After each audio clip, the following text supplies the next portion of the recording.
ny fandresen'ny mpino kristianina.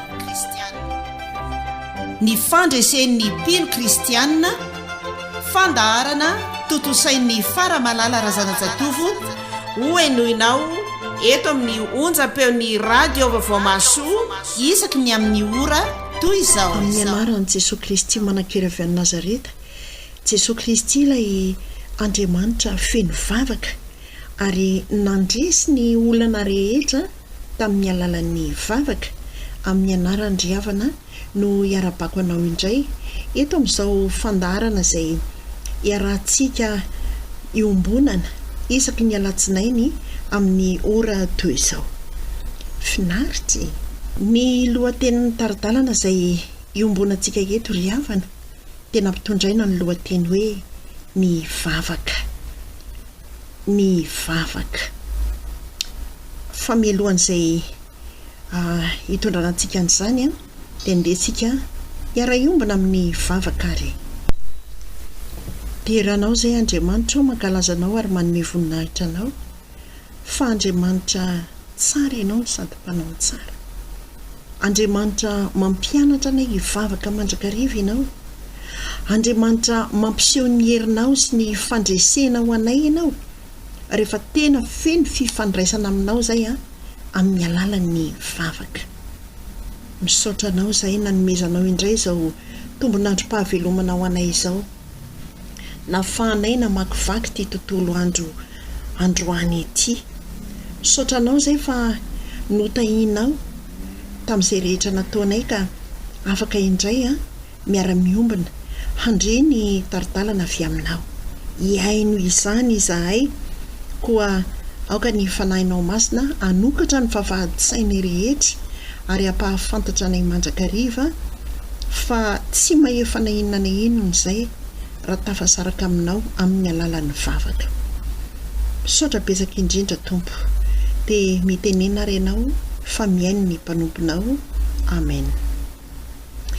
Eny ary riavana, araka ny efa nolazaiko anao tery aloha ny taridalantsika anio dia nampitondraina ny lohateny hoe ny vavaka. Efa fahentsika mandrakariva ny hoe tsy mety raha tsy mivavaka mandrakariva ka tsy reraka, araka izay voasoratra ao amin'ny Lioka 7:20 ny 1:1. Efa fahentsika mandrakariva ihany koa ny hoe mivavaka aza mitsahatra, araka izay voasoratra any amin'ny Tesalonianina 2:5 ny 2:7. Be dia be ny tantara izay tantara marina fantatritsika ao anatin'ny Baiboly fa rehefa ny vavaka tao anatin'ny olana sy ny zavatsarotra rehetra dia nivaha ny olana ary nahazo ny fandresena izay rehetra tena niantoraka tamin'Andriamanitra. Ary na i Jesosy Kristy aza teo anatrehany tena fangiry firiana teo amin'ny fitondrana ny azo fijaliana izay vao tsy ela akory nankalazantsika ny Paska nandresen'i Jesosy Kristy ny fahafatesany, dia vavaka ny nameny ny fiainany tao anatin'izany. Tsy fantatra ianao n'izao fotoana izao hoe inona ny mety olana misy eo aminao na zavatsarotra izay lalovanao, fa fanontaniana izay tiako apetraka aminao dia izao hoe efa ny vavaka ve? So dia hoe ny vavaka indray mandeha dia tsy hita izay vokatra izany dia najanona amin'izay ny vavaka. Tahaka ireto fianakaviana anankiray nanana ny narary izy ireo, dia asany devoly mihitsy ilay namparary azy. Dia indray mandeha izy rehefa nanontaniana hoe fa ho aiza nareo, dia efa nivavaka foana hatramin'izay fa mba handeha indray aloha miala neniny handeha ho atsy amin'ny olona toy izao. Le olona toy izao io zany dia hoe olona piskidy, pimasy, pahita, tsy fantatro moa izay tena azo ilazana an'ilay olona, fa dia izay aloha ny valiteny. Ary le olona toy izao io dia mpanompon'Andriamanitra. Dia io no nanamarinany hoe zany ange mpanompon'Andriamanitra, tarika fivavahana ange zany, ary mampiasa ny rano voasiny izy entina hitsaboana ka mba miala neniny olombelona ny tena. Satria nahoana Andriamanitra ange efa niteny araka izay voasoratra ao amin'ny Romanina 12:12 hoe mareta ny fivavahana, fa movy hoe mba naharitra, fa movy hoe tena niharitra tao anatin'ny vavaka. Fa maro ane amin'izao fotoana izao no mitsopahana ao anatin'ny fivavahany, satria hoe ela loatra hoy Andriamanitra ary tsy mijery azy fa manadino azy. Voan'ny keo maraina mihitsy ary havana nahita an'izany vaovao zany namarotra ny akanjo mpanompoana, dia gaga ianao satria hoe tsy misy ny hohanina fa nanadino azy hoy Andriamanitra. Ary io Andriamanitra nanadino azy io no lazainy fa tsy manome ininina azy na mivavaka azy izy. Ry havako, tsy ny sitrapontsika nge no atao fa ny sitrapon'Andriamanitra. Andriamanitra nge mitady faharetana eo amintsika ao amin'ny vavaka. Tsy haiko mety hiteny angamba ianao hoe ka zay nge fa nivavaka foana hatramin'izay fa dia tsy hita izay vokany. Dia eto ary havana dia mampatsiahy aminao ny tantara izay nanasitranan'i Jesosy an'ilay zazalahy nampahorian'ny démonie. Voarakitra moa zany any amin'ny Marka 5. Fa io zazalahy io dia menjerazera. Io zazalahy io dia mikatrokatro nify, dia avy eo reraka tanteraka, mihinjitrinjitra, mandoha vory. Zany ny aretina izay mahazo an'io zazalahy io. Ary teo anatrehan'izay indrindra ny mpianatra Jesosy dia nandeha nivavaka ho azy ary nanasitrana azy. Dia inona ny zavaniseho izy ianao? Tsy sitrana mihitsy le razazalahy. Mpianatra Jesosy ange zany. Mpianatra Jesosy zany nandeha nivavaka ho azy zany, fa tsy nety sitrana. Rehefa mihetsika io lehilahy io indraindray ohatran'ireny maty ireny, ohatran'ny hoe tsy misy aina fa tsy mahatsiaro tena, torana zany. Izay le izy. Dia na ny mpianatra aza dia gaga. Ahoana koa ary tsika olona miaraka amin'ny Jesosy? Efa nomeny Jesosy fahefana zao, fa nahoana ary nivavaka ho an'ilay zazalahy kely isika? Fa naninona ny tsy nety sitrana? Fa naninona ny tsy afaka ny aretina? Ary indraindray tsika ary havana dia alaim-panahy izany hoe fa maninona no mivavaka isan'andro? Fa maninona no tsy tapaka mihitsy rehefa alahady? Fa maninona no toy izao? Fa maninona no efa tena tsy mba mandeha amin'izany dadarabe sy piskidy sy ny isan-karazany izany? Fa maninona no tsy mety mivaha ny olana? Dia hoy Jesosy hoe ino karazany iny?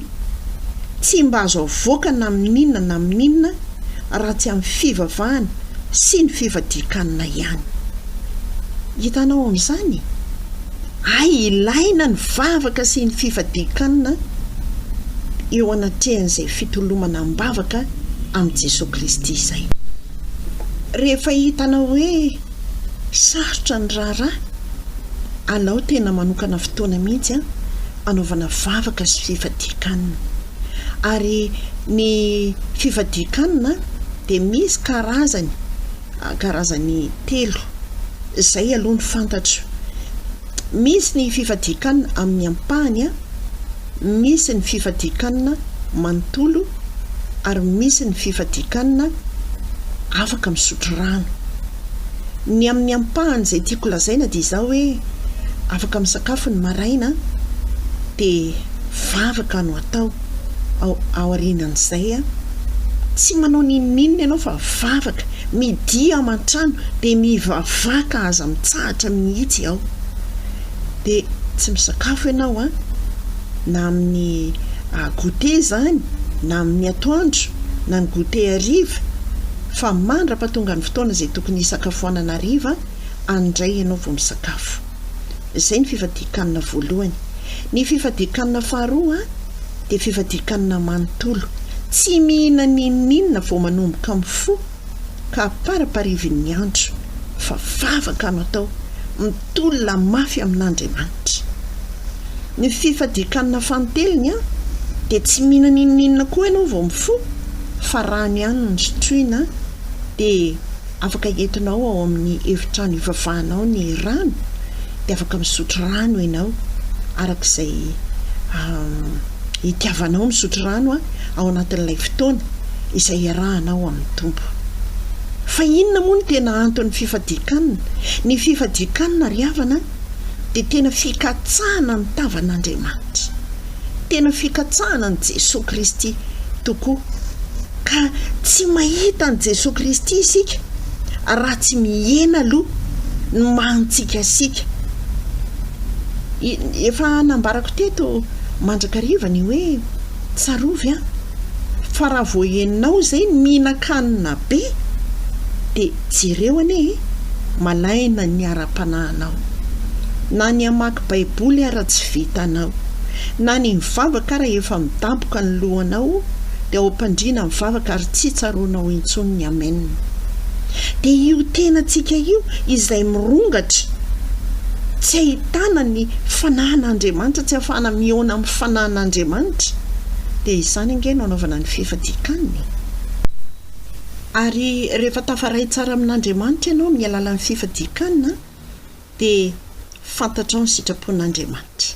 Satria ao anatin'ny fifadikanana ianao sady mivavaka ianao no mamaky tenin'Andriamanitra ianao ary miasa be ny fanahy masina ao anatin'izany fifadikanana izany, mampahafantatra anao ny sitrapon'Andriamanitra amin'ny alalan'ny feon'Andriamanitra izay heninao amin'ny famakianao ny baiboly. Noho izany tsara amintsika ry havana ny manao vavaka fifadikanana mba tena hivahan'ny fatorana, hivahan' izay rehetra manelingelina, hamahana ny olana izay tena sarotra sy goavana, dia ilaina ny fifadikanana. Mifanampy amin'ny vavaka izay ataonao isan'andro izany. Misy ny milaza ny hoe izay ngefa mifady anina foana fa ohatran'ny tsy hitanay ihany izay vokany, dia mandeha ny tena ary ndrao isika tratran'izay voalazan'Andriamanitra ao amin'ny Isaia 7:10.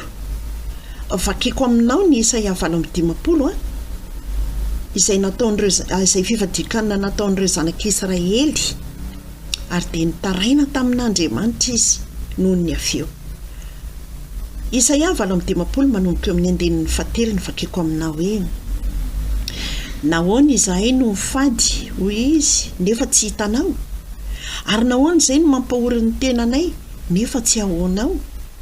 Indro fa amin'ny andro fifadianareo aza dia mbola nitianareo ihany no ataonareo ary mipiasa rehetra ao aminareo dia ampahorianareo. Indro ny ady sy fanditra no antony hifadianareo ary ny amely ny tontondro ny faharatsiana. Izao fifadiana izao dia tsy andrenesana ny feo anareo any amin'ny avo.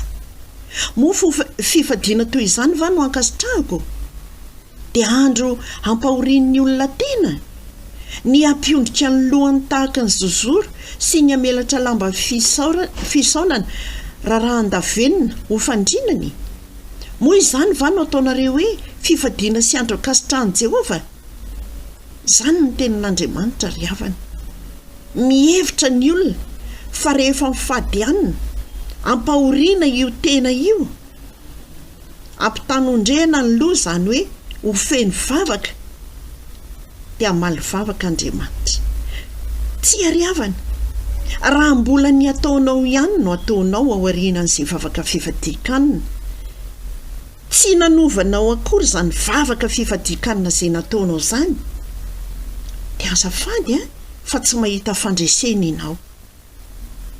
Tsy andrenesako ny feo anareo izy any amin'ny avo ny fifadiana zay ataonareo satria ny tianareo ihany no ataonareo, izay fanaonareo ihany no ataonareo. Zany ny tenin'Andriamanitra ry havany. Ny fifadikanina dia ahitana fiovana ao anatintsika ao.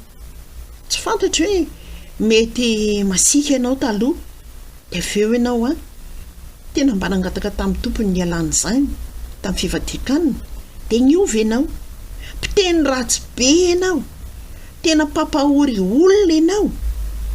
Tsy fantatro hoe fantatra ao avokoa izay mety hoe tsy araka ny sitrapon'Andriamanitra fanaonao.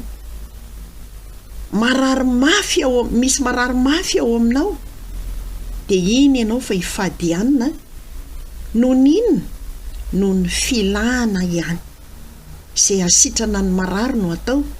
Kanefa ny fifadikanina dia hitiavan'Andriamanitra anao mihitsy nefany iovanao amin'ny fomba ratsy sy amin'izay rehetra tsy araka ny sitrapon'Andriamanitra nefa ny ainanao hatramin'izay.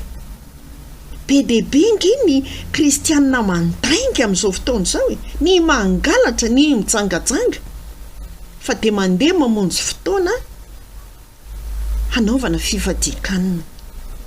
Dia inona no mitranga? Ny atao ihany no atao, ny eo ihany no eo, tahaka ny lakilosy hoe ny teo ihany ny teo, ny teo ihany ny teo. Zany ny feon-dakilosy. Dia tsisy fiovana, vao mainka raha ampitombo ny aretina raha marary no entinao hanaovana fifadikanina fa tsy nampiovanao akory, tsy nampaninanao akory. Izao voalazan'Andriamanitra hoe ny mpiasa rehetra ao aminareo dia ampahorianareo. Zany ny tenin'Andriamanitra, kanefa dia navita fifadikanina. Ny fifadikanina ry havana dia averiko aminao indray entina ampienanao zany, ampienana ny mahatsika antsika izany fa hitombon'Andriamanitra bebe kokoa. Araka izay voasoratra ao amin'ny Jaona 1:4 andininy 4 hoe anaka ianareo dia avy amin'Andriamanitra ary efa naharesy ireny satria lehibe izay ao anatinareo noho ny amin'izao tontolo izao. Izay ampalehibe an'io Andriamanitra io ao anatintsika, zany ny tetavin'Andriamanitra amintsika satria isika dia avy amin'Andriamanitra. Ry havako, tsy sitrak'Andriamanitra indray koa zany ny fifadikanina, na dia navita firy andro ianao na navita firy andro, raha toka mbola nitoetranao ihany no miverina eo aminao ka nitoetranao ihany. Ny fahazotoanao mifady ihany nefa tsy mampiovanao akory eo amin'ny fomba ratsy fanaonao, eo amin'ny fahazarany ratsy izay ataonao, dia tsy hampisy fiantraikany akory zany. Aina vizana ary rahana azo zany no hita eo aminao. Fa fifadikanina ohatry ny ahoana ary ny tian'Andriamanitra ho hita amintsika Izao ny voalaza ato amin'ny Isaia 40 manomboka eo amin'ny 9:5. Tsy izao va ny fifadiana izay ankasitrahako, dia ny amaha ny fatoran'ny faharatsiana sy anaboraka ny fehiny zioga sy andefa ny ampahoriana ho afaka ary anampatapaka ny zioga rehetra. Zay aloha ny 5 monja.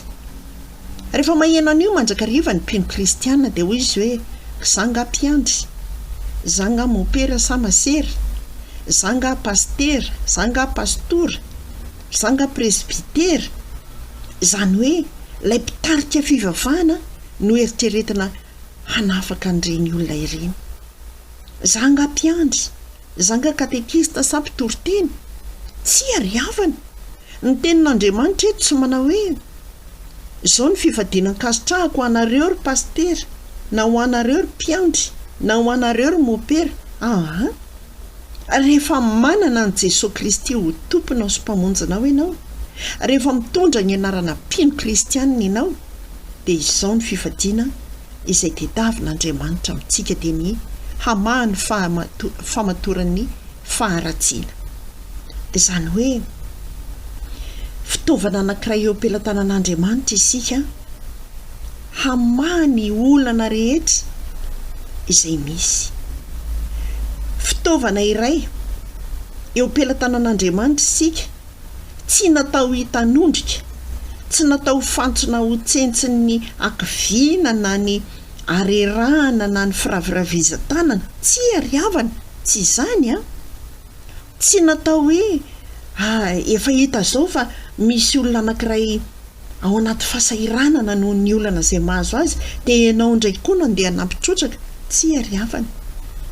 Rehefa manana an' Jesosy Kristy ianao tendren'Andriamanitra mandrakariva ny vavanao, amahany fatoran'ny faharatsiana. Omen'Andriamanitra hery ianao anaboraka ny fehin'ny zioka sy andefa ny ampahoriana ho afaka ary anapatapaka ny zioka rehetra. Fanena tamina rahavavy anankiray ary havana tetsy amin'ny tsena anankiray tamin'ny tapabolany izay ngambany raha tsy diso ny fitadidiako. Dia hoy izy hoe za zoko izy izy tena nitondra olona tany amin'ny fitsarana fa naninona dia ny tantara teo moa izy, ny tantara tsy haiko izy fa dia fantatro tsara mihitsy hoe fitsarana ity tsy tokony hiakatra fitsarana zany mihitsy iseho ho tsarainy zao tontolo zao ny mpino kristianina, fa nefa zao izy dia nandeha tany. Nisy raharaha zay miantsona hiatrehiny any amin'ny tribonaly zany ny anton'ilay izy. Dia ahoana ho any fandehany? Izy io sady tsy mpiandry tsy katekista, tsy pastera, fa hay ozy izy ny antony nitondrany Jesosy tany dia feno olona voageja ny ankiviana tao. Dia zao ozy izy niteny tamin'ireo olona ireo hoe zao azakivy zany nareo fa mibebanareo zao, mantsy an'ireo olona zay voaheloka zany andeha ho tsarainao amin'ny tribonaly fa mandeha partour moa le fandehananao, mibebanareo. Dia nandohalika ozy ny olona rehetra dia nibebaka dia avy eo raha izy Jesosy Kristy zany ozy ny nataoko an'ilay olona dia gaga izy. Izy ny rahan'Andriamanitra mihitsy manoloana an'ireo olona trapasahiranana, tratry ny olana kivy miraviravy tanana, ampahery ampatanjaka an'ireo anaboraka ny fehin'ny zioka, anomahany fatoran'ny faharatsiana, anapatapaka ny zioka rehetra. Dia natsoina tsirairay ozy ireo olona ireo fa zay ray ny voaka aviany dia nisaotrasotra anao izy, tena misaotra anao afak'izay, misaotra anao afak'izay. Lasa tsara fanahitra amin'ilay mpitsara zay ny tsara ny zareo dia lasa tsara fanahy ihany koa satria nahoana ny as'Andriamanitra. Ka na tsy manana titra azy ianao fa kosa manana an' Jesosy Kristy, ianao ilay efa nitondra ny anarana hoe mpino kristianina, dia zao aza ny olanao ihany ireny hovahanao tiana hovahany fa ento ny olan'ny hafa, fa arakaraky ny amahanao ny olan'ny hafa no hivahany ny olanao. Ary zany no tediavin'Andriamanitra amintsika. Zao ny fifadiana izay ankasitrahako izy, ary mbola fifadiana goavana noho ny hoe mifadianina zany lazain'Andriamanitra zany, dia ny amahana ny famatoran'ny faharatsiana rehetra. Inona ihany koa ny tediavin'Andriamanitra? Izara ny mofonao anonaona, ampetrany ny oro-manjenjena, anafianao ny olona izay hitanao fa mitanjaka, mba tsy hampihirim-belona anao amin'ny namanao. Izany ny tediavin'Andriamanitra. Izany hoe mila manana ny fanahy ny fahafozana isika amin'ny olona rehetra raha toa ka mbola misy ihany ny eo am-pelantananao. Fa mahafantatra ry havana olona tena farak'izay mana ambola fa nany ariary tsy ho hitanao omeny ny mpangataka na ny fianakaviany ara ny tonga ao aminy tsy ho azy mihitsy ane zany hoe andeha hamonjy olona zany. Ka efa sarotra ane zao ny amerina ny olona ny vola ka ty tsy amerina ny volako eo izy amin'io manana million be ary vola kely mba 2 alina na 5 alina ny tetavin'ilay olona aminy tsy foiny zany. Mihirimbelona tsy afaka mizara amin'izay ananana. Fandriamanitra efa niteny fa raha zany ozy izy no ataonareo dia hiposaka tahaka ny fahazavany maraina amin'ny fahazavanareo ary ho tonga faingana ny fahazotrananao. Ny fahamarinanao ny loha lalanao ary voninahitry Jehova no vody lalanao. Ary amin'izany dia hiantso ianao ary Jehova hamaly. Eny hanandratra ny feonao ianao ary izy ianao hoe inty aho. Raha esorinao tsy ho eo aminao ny zioga sy ny fanondro sy ny fitenenan-dratsy. Izany hoe tsy miverina intsony amin'ilay ratsy fanaonao ianao fa tena vonina ianao anao ny sitrapon'Andriamanitra ao aorianany fanatanterahanao an'izany fifadiana rehetra izay nitenenan'Andriamanitra taminao zany. Inona moa zany zavatra ataon'Andriamanitra hoe hiposaka tahaka ny fahazavany maraina amin'ny fahazavanao ary ho tonga faingana amin'ny fahazotrananao? Ny fandresena ry fa misy ny olona tia misolokoloky kely na dia mbola misy vola kely ary ao am-pelantanany dia tsy manam-bola mihitsy zay zao fa te omena nge izy ary zany fisolosolokiana kely zany vao maika mampahantra anao ry havana. Tena vao maika mampahantra anao. Aza miteny tsy misy raha mbola misy ao anatin'ny poketranao sy ao anatin'ny tokantranonao. Ny voninahitry Jehova no vody lalanao, ny fahamarinanao ny loha lalanao. Dia hiantso amin'izay ianao ozy izy, hiantso an'Andriamanitra ianao ary hamaly izy. Dia hanandratra ny feonao ianao hiantso an'Andriamanitra ary hiteny izy hoe inty aho. Dia ampiny ihany koa aza hoe inona ny tianao ataoko aminao fa ho tanterahan'Andriamanitra aminao anie, omeny anao anie. Raha fitinina ry havana izay rehetra voalaza izay dia izao tsy hoe tsy ampy ny mivavaka fotsiny amin'izao fa mila miroso lalindalina kokoa isika ho amin'ny fifadikanina. Ary rehefa mifadianina dia tsy miverina intsony amin'ny zavatra ratsy rehetra izay natao tahaka ny fibebahana ihany ny fifadikanina. Rehefa izay dia miroso amin'ny fifadiana izay ankasitrahan'Andriamanitra lehibe indrindra dia arak'izay efa voatanisako eo. Dia ho mpandresy ianao amin'ny hoady sy tolona izay ataonao eo amin'ny olana izay mahazo anao io.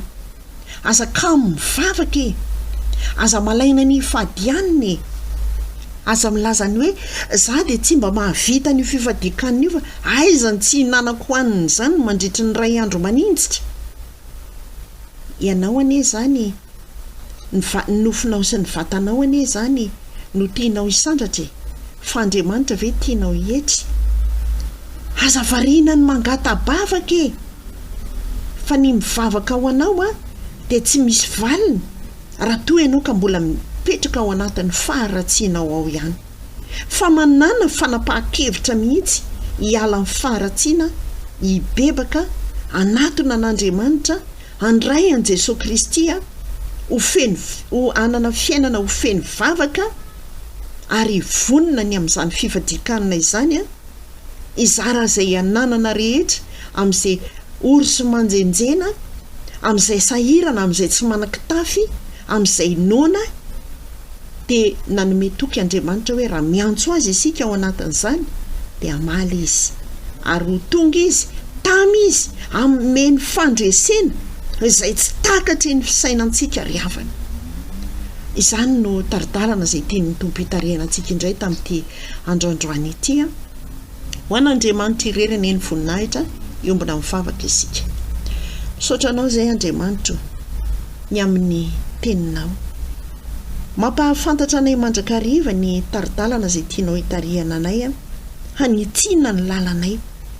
Misaotra fa isaky ny fotoana toy izao izay dia ahetsinao tsy moramora eny ihany. Tatany izay Andriamanitra avita an'izany rehetra izany.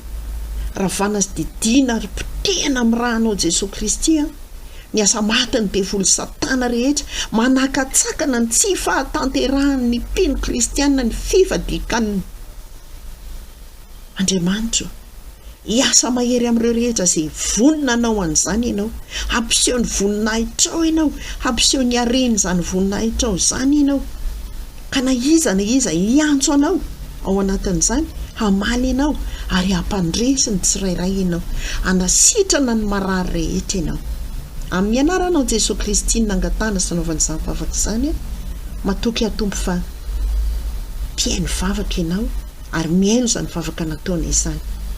Amin'ny anaran'i Jesosy, amen.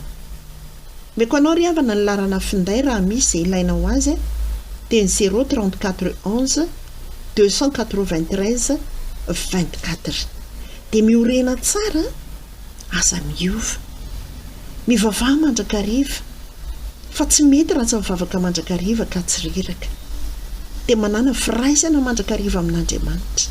Fa raha tafasaraka aminy isika tsy mahay manao na inona na inona. Velome.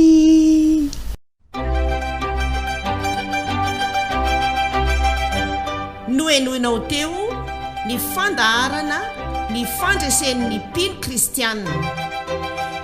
Ny fandresen'ny mpino kristianina natolotry Faramalala R teto amin'ny onjam-peon'ny radio Vaovao Maso.